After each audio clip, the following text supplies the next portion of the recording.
Voilà, donc nous saluons tous nos frères et sœurs qui nous écoutent sur Internet et nous sommes actuellement à la deuxième partie de ce message, je dirais, tiré de l'Apocalypse, intitulé « Ceux qui sont marqués du sceau de Dieu ». Et nous allons relire un passage, donc, ou plutôt, je dirais, continuer la lecture du passage de ce matin dans Apocalypse chapitre 7 et nous allons lire à partir du verset 9.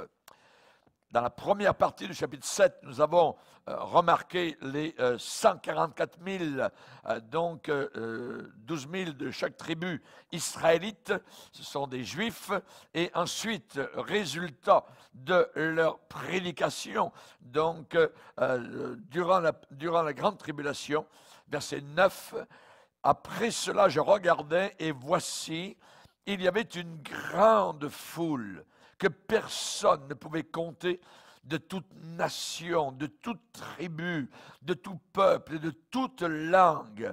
Ils se tenaient devant le trône et devant l'agneau, revêtus de robes blanches et de palmes dans leurs mains. Et ils criaient d'une voix forte en disant, « Le salut est à notre Dieu, qui est assis sur le trône et à l'agneau. » Et tous les anges se tenaient autour du trône, et des vieillards et des 4 êtres vivants, et ils se prosternèrent sur leur face devant le trône, et ils adorèrent Dieu en disant « Amen ». La louange, la gloire, la sagesse, l'action de grâce, l'honneur, la puissance et la force soient à notre Dieu au siècle des siècles. Amen. Et l'un des vieillards prit la parole et me dit, ceux qui sont revêtus de robes blanches, qui sont-ils et d'où sont-ils venus? Je lui dis, mon Seigneur, tu le sais. Et il me dit, ce sont ceux qui viennent de la grande tribulation. Ils ont lavé leurs robes et ils les ont blanchies dans le sang de l'agneau. C'est pour cela qu'ils sont devant le trône de Dieu et le servent jour et nuit dans son temple. Celui qui est assis sur le trône dressera sa tente sur eux. Ils n'auront plus faim, ils n'auront plus soif, et le soleil ne les frappera point, ni aucune chaleur. Car l'agneau qui est au milieu du trône les paîtra et les conduira aux sources des eaux de la vie. Et Dieu essuiera toute larme de leurs yeux. Amen. Seigneur, quelle joie, Seigneur, de lire ce qui se passera dans l'avenir. Nous te bénissons, Père, de nous montrer ces choses glorieuses et merveilleuses. Père, tu es notre Dieu, et nous te bénissons pour ton Fils, l'agneau de Dieu. À toi soit toute la gloire, de ce qu'un jour nous aussi nous serons devant ce trône, alors que nous te louerons, Seigneur, avec ces millions et ces millions de personnes. Oui, Seigneur, quelle expectative nous avons dans nos cœurs. À toi et à toi seul soit toute la gloire. Dans le nom de Jésus, Amen. Et tout le peuple dit Amen. Amen. On peut s'asseoir, frères et sœurs. Alléluia. Gloire au Seigneur. Dans la première partie du message, il est bon si vous n'avez pas écouté la première partie, il est bon de l'écouter parce que vous comprendrez évidemment la suite donc de ce soir.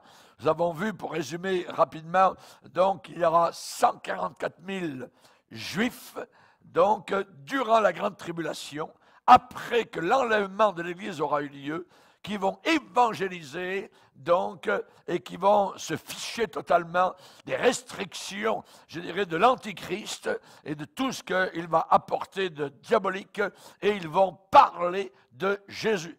Des Juifs, 144 000. Si on prend à peu près le nombre de pays que nous sommes sur la terre, cela fait environ 700 évangélistes enflammés par pays, qui vont bouleverser le monde et qui vont apporter le message de Jésus, eux-mêmes ayant été sauvés, eux-mêmes ayant reconnu donc que Jésus était leur Messie. Et là donc, c'est pour mettre en contexte ce que nous allons voir maintenant. Chaque Juif que vous voyez et que vous rencontrez est un sermon sur la fidélité de Dieu. La Bible dit le salut vient des Juifs. Dans Jean chapitre 4, nous devrions être reconnaissants, même si, de façon générale, aujourd'hui, le peuple juif est apostat, loin de Dieu, loin de Jésus, n'y croit pas, prend Jésus pour un faux prophète. Cependant, le salut que nous expérimentons et que nous vivons vient non pas de l'Afrique, non pas de l'Europe, non pas de l'Amérique, non pas des îles lointaines, mais vient d'Israël, des Juifs. Le salut nous vient des Juifs. Je répète que ce livre que nous avons appelé la Sainte Bible, c'est un livre juif. Alléluia. Et nous remercions le Seigneur d'avoir révélé à nos cœurs cette lettre d'amour qui nous vient du ciel. Parce que le ciel passera, la terre passera, mais les paroles de Dieu ne passeront pas. Chaque titre de journaux que nous voyons aujourd'hui dans le monde occidental au sujet d'Israël, c'est un sermon sur la fidélité de Dieu. Personne ne pourra jamais détruire le peuple d'Israël. Dieu a fait une promesse à Abraham et lui a dit « En toi, toutes les familles de la terre seront bénies. » Lorsqu'il l'a appelé à 75 ans à quitter les rues de Ur en Chaldée, donc l'Irak d'aujourd'hui, le Seigneur lui a dit « En toi, toi Abraham, toutes les familles de la terre seront bénies. » Comment cela? Paul, dans le Nouveau Testament, nous explique dans Galates chapitre 3 que la parole de Dieu, l'Écriture, voyait à l'avance que les païens seraient justifiés par la foi, la même qu'avait Abraham. Si vous croyez comme Abraham, eh bien, vous êtes un élu. Abraham croyait dans le sacrifice à venir de Jésus. Nous croyons dans le sacrifice qui a été passé, voyez. Et c'est par la foi que nous sommes sauvés. Cela ne vient pas de nous, c'est un sacrifice extérieur à nous qui a été accompli. Tout ce que Dieu nous demande, c'est de placer notre foi dans ce sacrifice qui a été fait pour nous sur l'autel de bois du calvaire. L'agneau de Dieu. Jean-Baptiste a montré son doigt. Voici le mouton de Dieu, l'agneau de Dieu. Jésus devait être saigné comme un animal, cloué sur la croix, afin que nos péchés soient effacés. Sans effusion de sang, ça veut dire s'il n'y a pas de sang qui coule, il ne peut pas y avoir de pardon. Jésus est notre agneau expiatoire pour chacun d'entre nous. Et je dirais que cette promesse qui a été faite à Abraham, donc tous les gens de la planète Terre au travers des siècles, s'ils croient, eh bien, peuvent aller au ciel en passant uniquement par la porte étroite appelée Calvaire ou encore Golgotha. Cette promesse ne sera jamais mieux accomplie, réalisée que pendant la grande tribulation, quand les 144 000 Juifs prêcheront l'évangile éternel à tous les peuples sur la surface du globe terrestre. Et il y aura des résultats. Il y aura une moisson d'âmes inimaginable durant la grande tribulation, pendant que nous, Église de Dieu, nous fêterons les noces de l'agneau dans la gloire éternelle. Alléluia. Il n'y a aucune promesse de Dieu qui fait faillite ou qui est en échec. Et je dirais pas uniquement les promesses faites à Israël, mais ce que Dieu vous a dit à vous, les promesses de Dieu personnelles ne s'accompliront, ne seront pas un échec. La Bible dit, c'est Paul qui dit cela, ce qui concerne toutes les promesses de Dieu, c'est en Jésus-Christ qu'est le oui. C'est pourquoi encore l'amen est prononcé par nous à la gloire de Dieu. Nous disons amen à cela. Toutes les promesses de Dieu, pas des hommes, sont oui. Alléluia. Nous avons été habitués aux politiciens de la planète Terre. Vous voyez, ça fait un petit moment qu'on est habitué à ça. Vous voyez, mais avec Dieu, amen, on s'est réhabitué à autre chose parce que les promesses de Dieu se réalisent. Alléluia. Merci Seigneur. Quel va être le résultat de la prédication de 144 000 Juifs enflammés, remplis du Saint-Esprit de la tête aux pieds? Le résultat, nous l'avons lu. Puis je vis une grande foule que personne ne pouvait compter, de toute nation, de toute tribu, de tout peuple, de toute langue, devant le trône et devant l'agneau, revêtus de robes blanches, des palmes dans les mains. Il disait, le salut est à notre Dieu, qui est assis sur le trône et à l'agneau. Une foule immense sauvée pendant la grande tribulation. La question a été posée, d'où viennent-ils ces gens-là? Réponse, de la grande tribulation. Ce n'est pas nous qui l'avons inventé, de la grande tribulation. Et si on prend un autre passage encore dans l'Apocalypse, un peu plus loin, chapitre 14, nous revoyons ces 144 000. 144 000. Dans l'Apocalypse 14, le verset 1er, c'est Jean l'apôtre qui témoigne, et il dit, je regardais, et voici l'agneau se tenait sur la montagne de Sion, et avec lui 144 000 personnes qui avaient son nom et le nom de son Père écrit sur leur front. Nous voyons donc Jean, qu'est-ce qu'il voit? Il voit l'agneau sur la montagne et avec lui 144 000 personnes. Ces gens ont le nom de l'agneau sur leur front. On a vu ce matin comment ces gens-là ont été scellés donc, pour que l'Antichrist ne puisse pas les tuer durant donc la grande tribulation. Et ils chantent un cantique nouveau. Un cantique nouveau, au verset 3. Et ils chantent un cantique nouveau devant le trône et devant les 4 êtres vivants et les vieillards.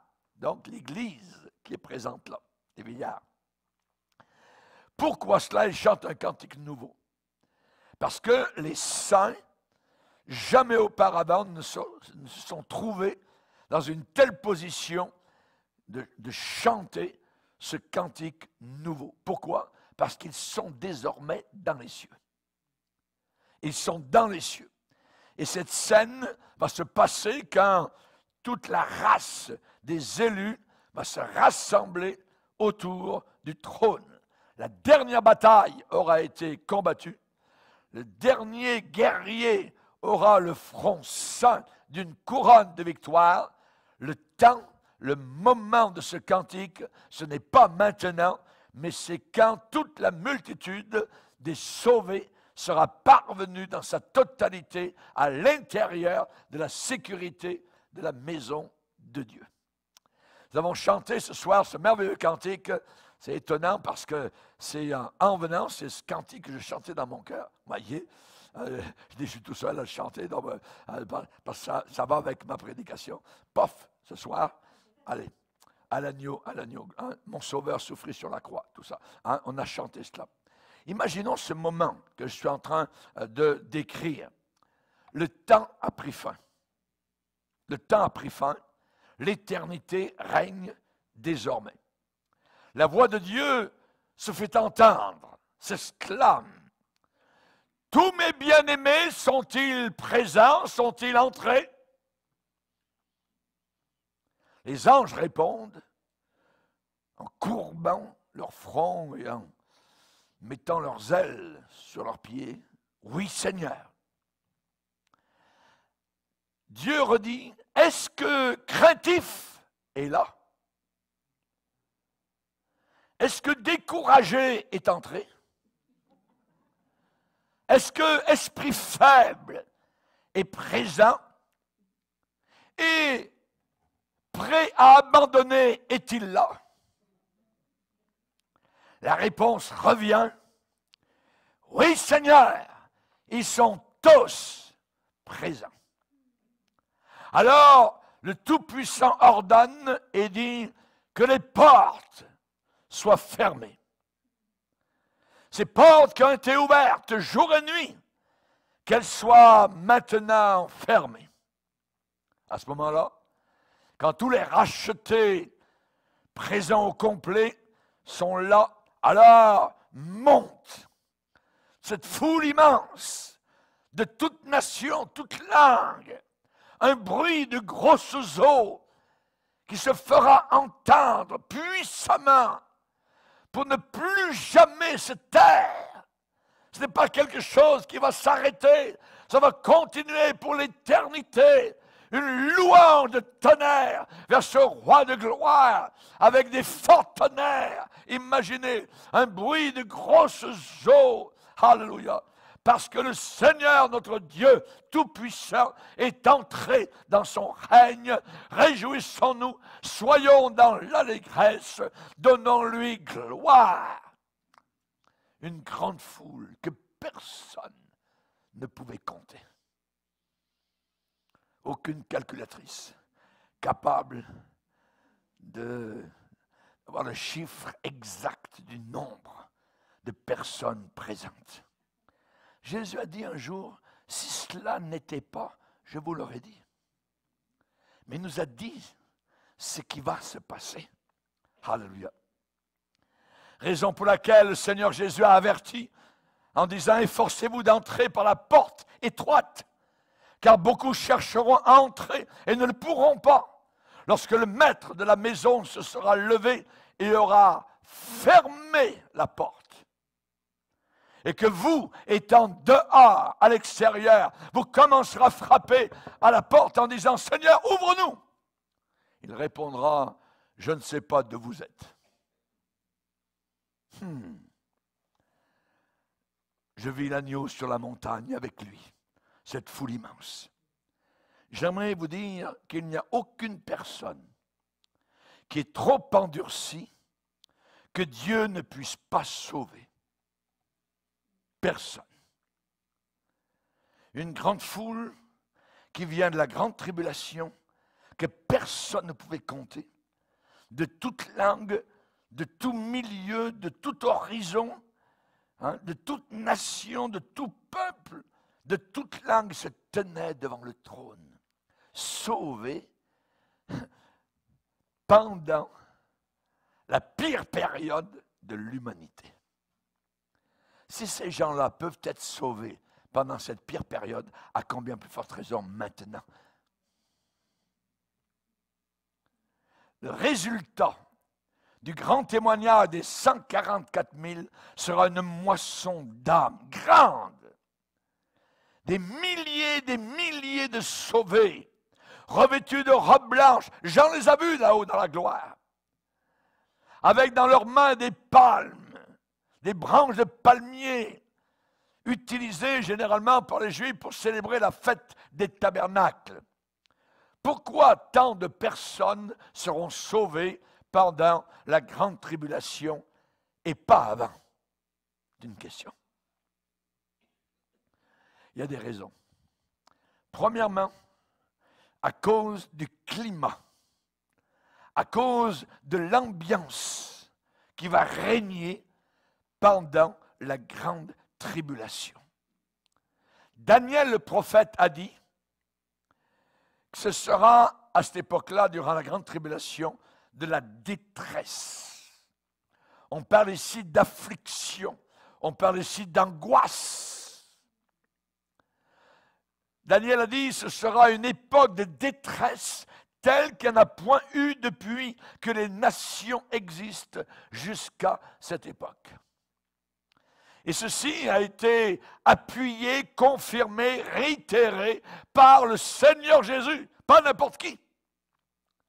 Dans Matthieu 24, quand Jésus parle de la grande tribulation, il dit alors, à ce moment-là, la détresse sur la planète sera si grande qu'il n'y en a point eu de pareil depuis le commencement du monde jusqu'à présent et qu'il n'y en aura jamais.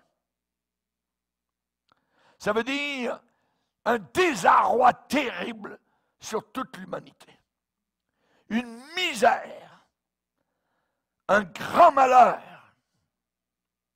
L'Église aura déjà été enlevée et les gens vont ressentir le vide.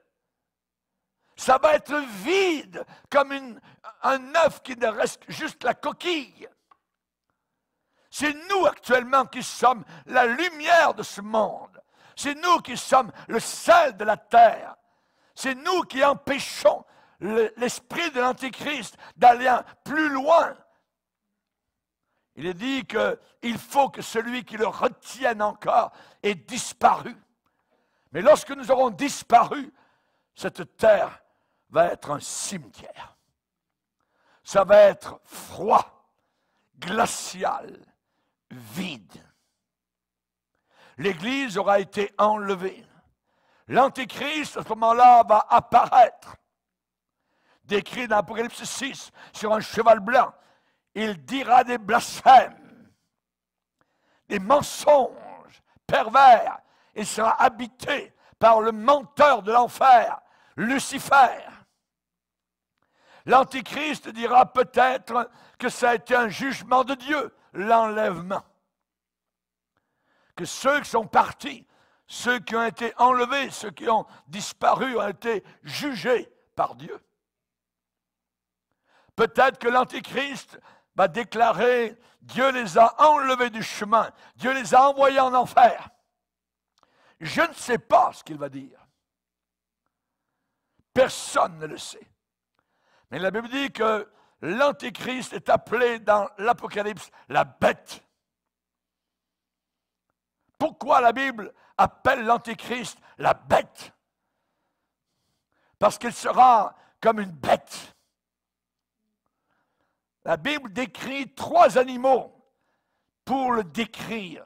Le léopard, la rapidité de léopard qui saute sur sa proie. L'ours qui frappe de sa patte, qui écrase. Et le lion avec une gueule devant laquelle vous ne voulez pas vous trouver. C'est les 3 animaux qui décrivent l'Antéchrist. Léopard, ours, le lion. À ce moment-là, ce sera un mensonge terrible sur toute la planète Terre. Je ne dirais même pas un mensonge, ce sera le mensonge. Et ça va établir la scène, le climat pour son règne sur la terre. Voilà le ton, le climat dans lequel ça va se passer. Pouvez-vous imaginer la confusion? La confusion, le vide, la terreur et la conviction qui va venir sur ce monde lorsque l'Église aura été enlevée. La deuxième raison pourquoi tant de personnes vont être sauvées pendant la grande tribulation sous la prédication des 144 000 Juifs, c'est parce que maintenant les gens qui sont sur la planète Terre, leur fausse sécurité a été enlevée. Ils ressentent maintenant qu'il n'y a plus aucune sécurité nulle part. Ce qu'on a appris dès le début d'Apocalypse chapitre 6, au début de la grande tribulation, il y aura des guerres, les hommes vont s'égorger les uns les autres, des famines, des calamités inimaginables, des désastres. 2 milliards, pas millions, 2 milliards de personnes vont mourir. Ça, c'est le chiffre que donne la Bible. 1/4 de la planète Terre. Ça correspond actuellement à cela. Les gens vont se demander, mais qu'est-ce qui arrive? Les gens vont réfléchir. Qu'est-ce qui arrive? Où sont les réponses? Que devons-nous faire? Qu'est-ce qui se passe? Et face à toutes leurs incertitudes, eh bien, ajouter 144 000 évangélistes en feu qui ont été scellés du sceau de Dieu. Ça veut dire quoi? Ça veut dire que l'Antichrist ne peut pas les tuer à ce moment-là. Ça veut dire qu'ils vont prêcher le glorieux évangile de notre Seigneur Jésus-Christ. Beaucoup ne croiront pas les mensonges de l'Antichrist. Et beaucoup vont écouter très attentivement le message des 144 000 Juifs. Ils vont vraiment écouter. Vous savez, avant un décollage d'avion, j'ai beaucoup voyagé en avion, j'ai souvent remarqué que lorsqu'on annonce les consignes de sauvetage, de sécurité, les procédures, la porte de sortie, votre gilet de sauvetage, ça va tomber d'en haut, il y a un masque qui vient, tout ça. Hein? Lorsqu'il y a quelqu'un qui est au milieu de l'allée et qui donc fait tous les avertissements, qu'est-ce que les gens font? Continuent de parler, tout ça, ils sont entre eux, tout ça. Puis, hein? Mais je peux vous garantir une chose. Si le pilote annonce que l'avion va peut-être tomber dans 5 minutes, qu'est-ce que les gens vont faire? Ou qu'est-ce que je vais faire? Je vais vite tirer le petit livret qui est juste là sous le siège, donc devant moi. Je vais regarder, je vais chercher absolument ce petit livret, donc pour lire, commencer à lire vraiment les consignes de sécurité, et je vais lire absolument tout ce qui y est écrit. Durant la grande tribulation, ceux qui vont écouter le message des 144 000 évangélistes, ils vont lire la Bible. Ils vont la lire. Et très attentivement. Surtout le livre de l'Apocalypse. La Bible dit, Dieu dit, consultez le livre de Dieu et lisez. Ils vont le faire. Ils ne liront pas spécialement le Coran ou le livre de Bouddha. Ils vont lire la Bible, parce que c'est la Bible qui parle avec vérité de ce qui se passe sur la planète Terre. Ça vous donne une petite idée de ce qui va arriver pendant la grande tribulation. Les gens ne seront pas légers, ils ne seront pas sans attention au sujet de Dieu, comme certains le font aujourd'hui. Non. Et Actes chapitre 2 nous parle de cette époque-là où il est dit « Le soleil se changera en ténèbres, la lune en sang, et quiconque invoquera le nom du Seigneur sera sauvé. » Sauvé. Il y a beaucoup de gens qui seront poussés à invoquer ce jour-là le nom du Seigneur. Et les Juifs qui aujourd'hui pensent que Jésus est un faux prophète, les Juifs, ils ont la Bible, mais ils n'ont pas le Nouveau Testament. Ils n'en veulent pas. Il y a un livre et un chapitre, particulièrement un chapitre, qui est interdit pour les Juifs. C'est Ésaïe 53. Ésaïe 53 décrit 700 ans avant qu'il ne vienne le Messie. Et les Juifs ne veulent pas reconnaître Jésus dans Ésaïe 53. Il a été emmené à la boucherie comme une brebis muette devant ceux qui l'attendent.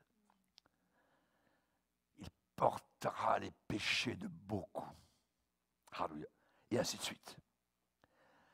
En ce temps-là, les Juifs, les peuples juifs, ils auront aussi leurs évangélistes juifs. Et je peux vous dire qu'ils vont lire Ésaïe 53. Et leurs écailles, pour certains, vont tomber de leurs yeux. Vous savez, Dieu peut sauver n'importe qui. Aucune personne n'est trop endurcie pour que Dieu ne puisse pas sauver cette personne. Ça n'a absolument aucune importance si vous pensez que vous êtes bon. Cependant, vous avez besoin d'être sauvé. On n'est pas sauvé par notre bonté. On est sauvé parce qu'on est pécheur, on a besoin d'un sauveur. Alléluia. Jésus a bien dit, avant de remonter au ciel, celui qui croira sera sauvé. celui qui ne croira pas sera damné. C'est aussi simple que cela. Le Seigneur a tracé, je dirais, la ligne et la frontière. Celui qui croira sera sauvé. Celui qui ne croira pas sera damné. Mais j'aimerais vous dire que Dieu ne sauvera pas quelqu'un qui refuse de croire. Impossible. Dieu peut sauver, oui, il a la possibilité de sauver, il veut sauver. Mais Dieu ne le sauvera pas parce qu'il ne croit pas, c'est tout. Pour la simple et unique raison qu'il ne croit pas. L'incrédulité. Je vais vous lire une lettre de quelqu'un que le monde aurait totalement laissé tomber, mais pas Dieu. C'est une fille. Elle a écrit une lettre à un pasteur. Cher pasteur, il fallait que je vous écrive pour que vous sachiez comment votre ministère a eu un effet formidable sur ma vie. Plusieurs fois, je me suis assise en regardant votre programme et je pensais que votre programme était complètement stupide et une idiotie. Alors que vous parliez de Jésus-Christ, j'ai vu cela comme une vraie farce. J'ai vraiment ri de votre Dieu en l'ignorant totalement. Il n'était pas vraiment là. J'étais une sataniste et je faisais partie d'un mouvement nazi. À mes yeux, les chrétiens ne sont rien de plus qu'une des formes de vie les plus basses. Je n'avais pas besoin de Dieu, de votre Dieu. J'avais vendu mon âme au diable. J'avais signé une alliance avec Satan, avec mon propre sang. Et après avoir fait cela, si j'essayais de sortir du groupe, je pouvais être tué. Un jour, je me suis souvenu de votre église où on priait pour les gens. J'ai appelé au téléphone. J'avais trouvé le numéro. Au bout du fil, quelqu'un a prié pour moi. Je me suis repenti. J'ai reçu Jésus-Christ dans ma vie. Je me suis procuré une Bible. Je l'ai lue et relue pendant des heures. Dieu m'a sauvé. Pourquoi a-t-il fait cela? J'étais si méchante. Je l'avais tellement blessé. Je vivais avec un coloc, un garçon, et ce garçon a vu un grand changement en moi. Et lui aussi a été sauvé. Finalement, nous nous sommes mariés. Nous aimons tellement le Seigneur parce que nous avons vu l'amour de Dieu au travers des gens de votre assemblée. Jésus peut sauver n'importe qui. Il m'a sauvé. Merci pour votre ministère. Alléluia. Que Dieu soit béni. Le Seigneur est capable de sauver n'importe qui. Personne n'est trop mauvais. Personne n'est trop méchant qui ne puisse pas être sauvé. Et personne n'est trop bon pour qu'il n'ait pas besoin d'être sauvé. Tous ceux qui sont sauvés, comme vous et moi, eh bien, le sont grâce au sang précieux de Jésus. Quel Dieu puissant nous avons. Amen. Un Dieu puissant. Alléluia. Il n'y a aucune promesse de Dieu qui est trop difficile à réaliser. N'oubliez pas, c'est par la grâce que nous sommes sauvés. Cela ne vient pas de nous. C'est une bonté de Dieu. Alléluia. Ce n'est pas par des bonnes œuvres afin que personne ne se glorifie. C'est un don, un cadeau de Dieu. Alléluia. Il n'y a aucune personne qui est trop dure, qui a le cœur dur, que Dieu ne puisse pas sauver.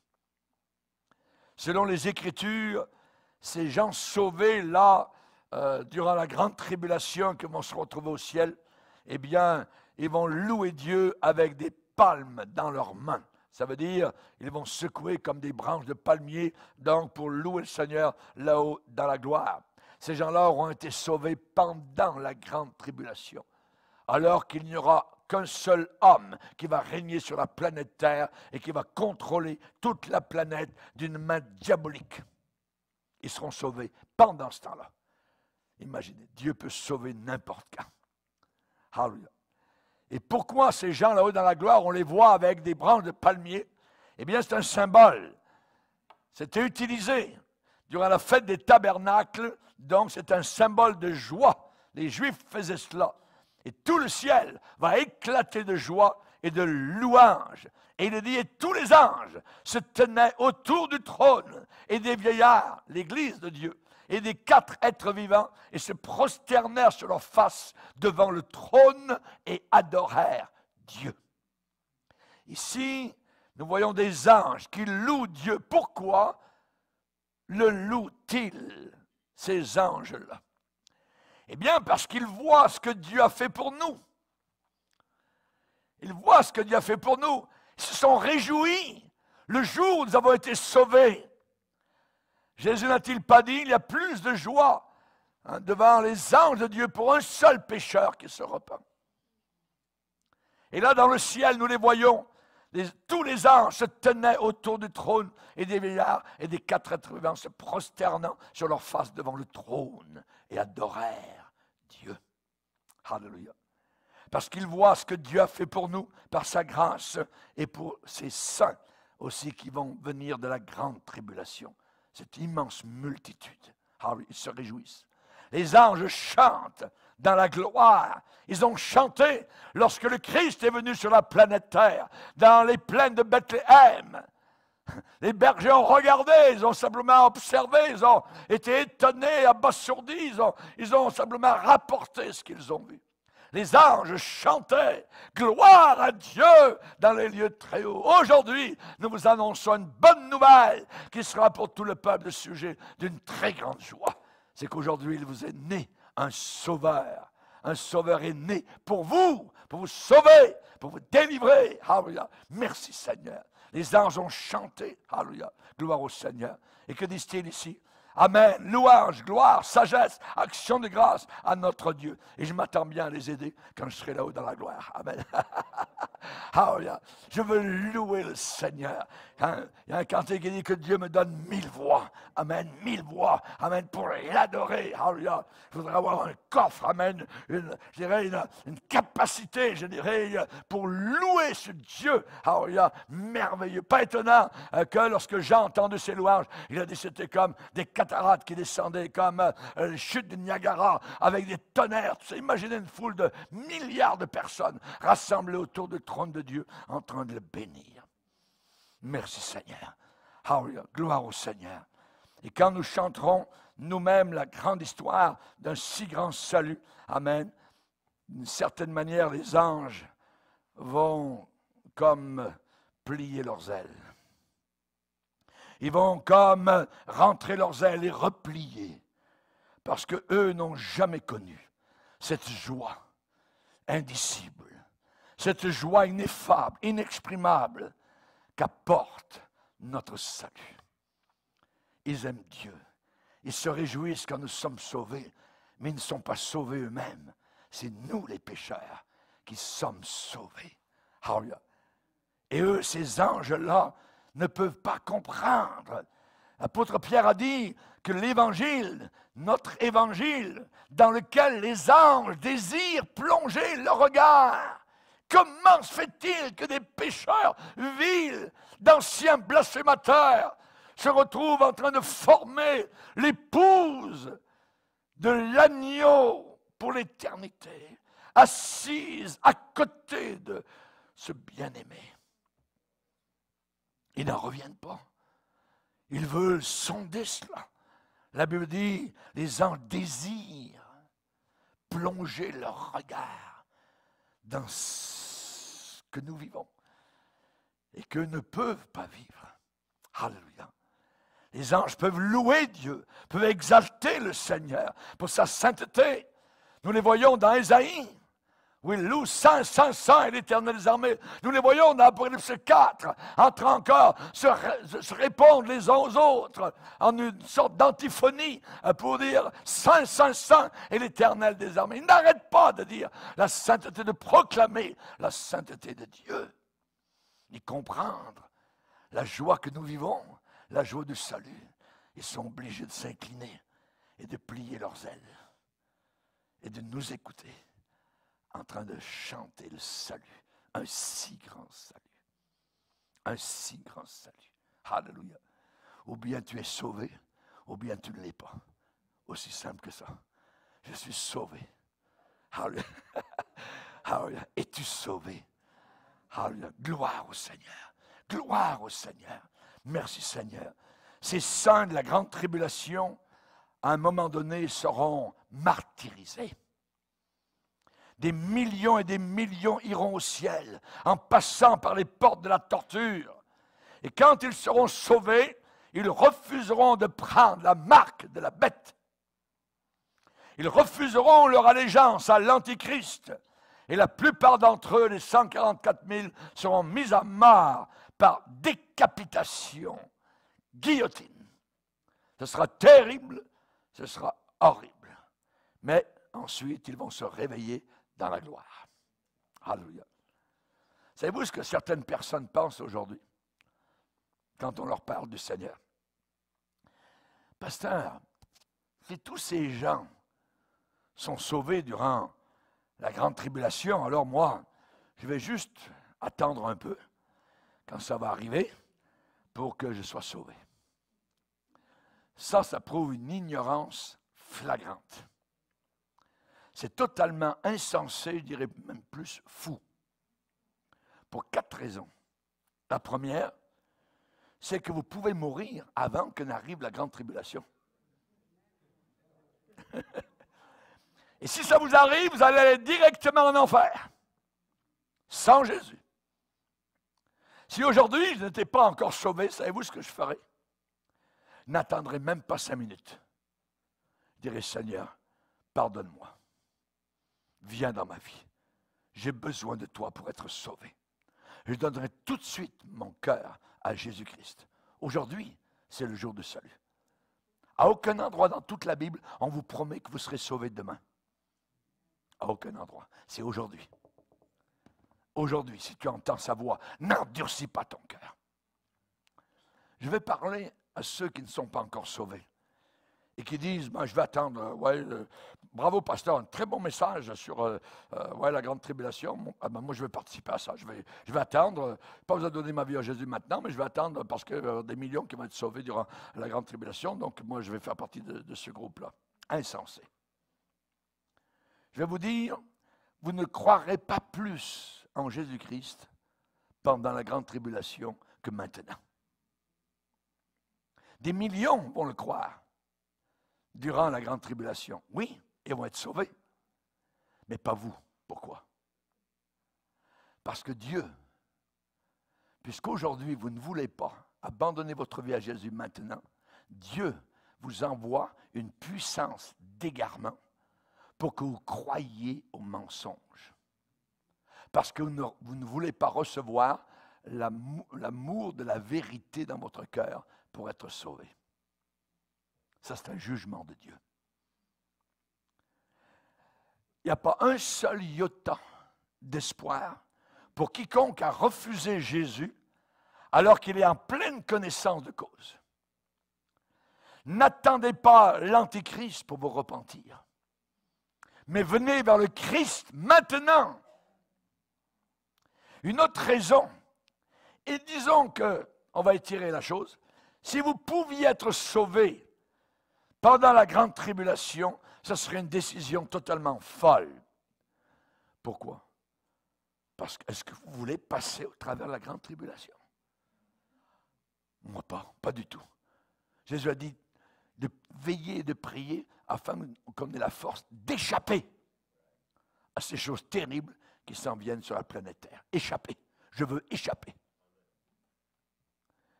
Si vous pouviez être sauvé pendant la grande tribulation, eh bien, ce serait terrible parce que vous allez souffrir, vous allez vivre des horreurs, des douleurs, vous allez être décapité pour la cause du Seigneur Jésus-Christ. Si c'était moi, je me prendrais d'une autre façon. Amen. La force d'échapper. Il faut s'attacher à ça, à cette force-là. Tous ceux qui n'adoreront pas l'image de la bête seront tués. Et si vous n'adorez pas l'image de la bête, vous ne pouvez ni manger, ni boire, ni faire vivre votre famille. Ça sera terrible. et on peut vous égorger, vous tuer. Si vous voulez attendre que ces choses arrivent pour être sauvé, c'est de l'idiotie. Et une autre raison, c'est que vous allez manquer l'occasion de connaître Jésus aujourd'hui. Certains disent, réconcilie-toi maintenant avec Jésus parce que tu peux mourir aujourd'hui. Moi, je vais aller plus loin. Je vais vous dire, réconcilie-toi avec Jésus-Christ et c'est alors que tu vas vivre pour toute l'éternité. Dieu a tant aimé le monde qu'il a donné son Fils afin que personne n'aille en enfer, mais qu'il ait la vie éternelle. Éternelle. Il n'y a pas de plus grande joie que de connaître Jésus de façon personnelle et intime. Si vous connaissez Jésus de façon personnelle et intime, vous êtes arrivé au top de ce qu'on peut connaître ici-bas sur terre. C'est le top niveau. J'aimerais vous dire aussi, avec le Seigneur, il n'y a aucun problème trop dur. Aucun problème trop dur que Dieu ne puisse pas résoudre. Que Dieu puisse dire, mais tu sais ton problème, j'aimerais bien le résoudre, mais là, franchement, j'y arriverai pas. Dieu ne peut pas ne pas résoudre les problèmes. Vous savez, personne n'est immunisé face aux problèmes de la vie. Nous sommes dans une vallée de larmes, ici-bas sur terre. Job le savait. Il a dit, l'homme né de la femme, sa vie est courte et sans cesse agitée. Il avait raison. Mais nous devons nous rappeler qu'il n'y a aucun problème que Dieu ne peut pas résoudre. Lisez la finale, la glorieuse. C'est pour cela qu'ils sont devant le trône de Dieu et le servent jour et nuit dans son temple. Celui qui est assis sur le trône dressera sa tente sur eux, plus soif, plus faim. L'agneau qui est au milieu du trône les paîtra, les conduira aux sources des eaux de la vie, et Dieu essuiera toute larme de leurs yeux. Merci Seigneur. C'est notre avenir, ce n'est pas de l'utopie, ce n'est pas un rêve, c'est une réalité. Vous savez, Jésus n'a pas dit que nous sortirions de ce monde sans avoir aucune blessure, sans avoir aucune cicatrice, sans avoir aucun problème, sans avoir aucune difficulté. Il a dit non, vous aurez des problèmes dans ce monde. Vous aurez des épreuves dans ce monde. Mais prenez courage, j'ai vaincu le monde. J'ai vaincu le monde. Lorsque Paul et Barnabas visitaient les églises pour les encourager, ces jeunes églises, eh bien, ils répétaient à ces jeunes chrétiens que c'est par beaucoup d'épreuves qu'il nous faut entrer dans le royaume céleste. Par beaucoup d'épreuves. Peut-être que Dieu n'œuvre pas dans votre vie selon votre timing, selon votre horaire, ou vous pensez que Dieu ferait mieux d'agir d'une autre manière, ou quoi que ce soit. Laissez ça entre les mains du Seigneur. Qui est son conseiller? Voulez-vous être le conseiller de Dieu? Non. Laissez-le vous conseiller. Amen. Alléluia. Souvenez-vous, hein, mes pensées ne sont pas vos pensées. Mes voix ne sont pas vos voix. Personne ne pourra jamais vraiment comprendre pourquoi Dieu agit comme il agit. Pourquoi il agit comme il agit. Personne ne pourra jamais vraiment comprendre pourquoi Dieu fait ce qu'il fait. Ses voix sont incompréhensibles. Romains chapitre 11. Incompréhensibles. Ça veut dire on ne peut pas les comprendre. Qu'est-ce que vous dites au cimetière? Un jeune couple qui vient de perdre leur petit enfant. Qu'est-ce que vous dites à un homme qui vient de perdre sa compagne, son épouse de vie, juste quelques jours avant de célébrer leur 60e anniversaire de mariage? Qu'est-ce que vous dites à quelqu'un qui a perdu son travail et qui n'a aucune économie, et il est embarrassé, il est honteux, ne plus pouvoir prendre soin de sa petite famille. Qu'est-ce qu'on lui dit? Qu'est-ce que vous dites à quelqu'un qui est torturé dans des basses prisons de ce monde à cause de sa foi en Jésus? Je vais vous dire ce qu'il faut leur dire. C'est que la fin n'est pas encore arrivée. Paul a dit, j'estime que les souffrances du temps actuel n'ont aucune comparaison avec la gloire à venir. La gloire à venir. Bientôt va arriver un jour où notre Seigneur Jésus va essuyer toutes les larmes. Toutes larmes. Il va changer, il va transformer chaque larme en perle. Il va métamorphoser chaque pleur en une goutte de rosée scintillante. Il va prendre chaque blessure et les transformer en un Alléluia. Il va placer la courbe merveilleuse de son arc-en-ciel au-dessus de toutes les tempêtes de votre vie. Beaucoup de personnes vont dire, pasteur, s'il n'y a aucune promesse que Dieu ne peut garder, alors il n'y a personne que Dieu ne peut pas sauver. Aucun problème que Dieu ne peut pas résoudre. Mais alors pourquoi tant de personnes ne sont pas sauvées? C'est une grande question. Cette question elle a déjà été posée à Jésus au 1er siècle par les disciples. Seigneur, comment se fait-il qu'il y a si peu de gens qui sont sauvés? À cause, simplement, de leur incrédulité. Ce n'est pas le problème de Dieu. Ce n'est pas le problème du Seigneur. C'est le leur. À Nazareth, il est dit que Jésus n'a pas fait beaucoup de miracles à cause de leur incrédulité. C'est un poison, l'incrédulité. La Bible dit que celui qui veut vienne et prenne de l'eau de la vie gratuitement. Celui qui veut. Et Jésus a dit un jour, et vous ne voulez pas venir à moi pour avoir la vie. Il y avait une petite fille un jour qui avait glissé sa main dans un vase de très grande valeur. Ce n'est pas un vase en verre, on ne voyait pas à l'intérieur. Elle glissait sa main. Elle n'arrivait plus maintenant à la ressortir, sa petite main. La famille a fait tout ce qu'elle pouvait faire. Elle n'arrivait pas à retirer la main de la petite fille de ce vase. Finalement, ils ont décidé de casser le vase.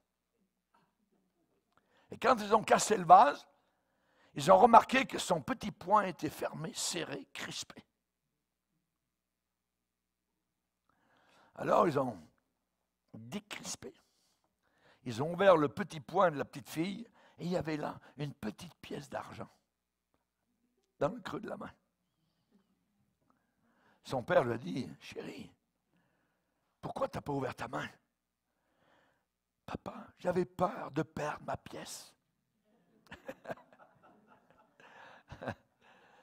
L'homme est exactement comme cela. Il ne veut pas abandonner. Il ne veut pas lâcher sa vie. Quand j'étais en Italie en train de prêcher l'Évangile, je vous ai raconté comment j'avais été à Pompéi, cette ville romaine qui a été incendiée par un volcan. Et on voit là quelqu'un qui était en train de s'enfuir. Et on voit juste à côté son sac d'argent. Et il est mort avec son sac d'argent, le tenant serré dans sa main. Rejoint par le volcan qui crachait du feu. Peut-être qu'il a pris le temps de regarder, de ramasser son argent, je ne sais pas. Il a perdu du temps. Nombreux sont ceux qui s'accrochent aux choses les plus folles de cette vie. Il faut laisser tomber, il faut abandonner nos vieilles vies et donner nos cœurs au Seigneur. Que servirait-il à un homme de gagner le monde entier s'il perd son âme? Puissions-nous ne jamais, jamais oublier ces trois choses. Il n'y a aucune promesse qui est trop difficile à Dieu qui ne puisse pas la réaliser. Il n'y a aucune personne qui est trop endurcie que Dieu ne puisse pas sauver. Et troisièmement, il n'y a aucun problème trop complexe, trop difficile que Dieu ne puisse pas résoudre. Amen. Alléluia. Je regardais, dit Jean, et voici, l'agneau se tenait sur la montagne de Sion. L'agneau. Jean était privilégié. Il a jeté un regard à l'intérieur des portes célestes. Il a commencé à décrire le spectacle qui se déroulait sous ses yeux. Je regardais et voici l'agneau. L'objet principal de la contemplation au ciel, c'est l'agneau de Dieu qui a ôté le péché du monde. Il n'y a rien qui a attiré plus le regard de Jean que la personne de Jésus. Jésus est le sujet des louanges de ceux qui sont au ciel. Il est le sujet des louanges des saints anges, là-haut dans les lieux célestes. J'aimerais vous poser une question en terminant. Avez-vous vu, regardé l'agneau? Je regardais et voici l'agneau. L'agneau. Au travers de vos larmes, avez-vous vu l'agneau de Dieu ôter vos péchés? Dans peu de temps, très peu de temps, vous allez voir l'agneau exalté sur son trône, face à face. Vous aurez la même joie que vous avez maintenant, mais à un niveau tellement plus élevé, d'une intensité inimaginable, quand vous serez devant le trône avec vos collègues, vos frères et vos sœurs, et vous jouirez de la vision perpétuelle de sa présence. Vous demeurerez avec lui et pour toujours. Seigneur, si je peux arriver au ciel, mais que tu ne sois pas là, alors ça va être un véritable enfer. Je ne veux pas de cela, Seigneur. À l'agneau, tous les trônes et toutes les couronnes, il est le maître souverain, les temps sont dans sa main. Rendons l'honneur suprême à celui qui nous aime et qui revient victorieux pour nous ouvrir les cieux. Baissons nos têtes et prions.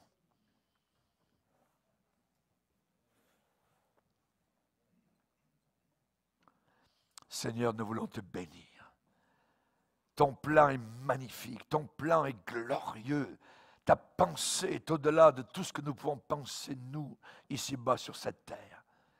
Je veux te prier, Père, de toucher, de bénir, de sauver, de délivrer, de casser les chaînes, comme tu l'as fait de cette fille luciférienne qui avait fait un pacte de sang avec Satan. Merci, Seigneur, de l'avoir sauvée. Merci pour notre sœur que tu as délivrée. Oh Seigneur, fais-le pour d'autres qui nous écoutent au travers de la terre, dans le nom puissant de Jésus. Amen. Et tout le peuple dit Amen. Amen. Levons-nous ensemble devant le Seigneur. Alléluia.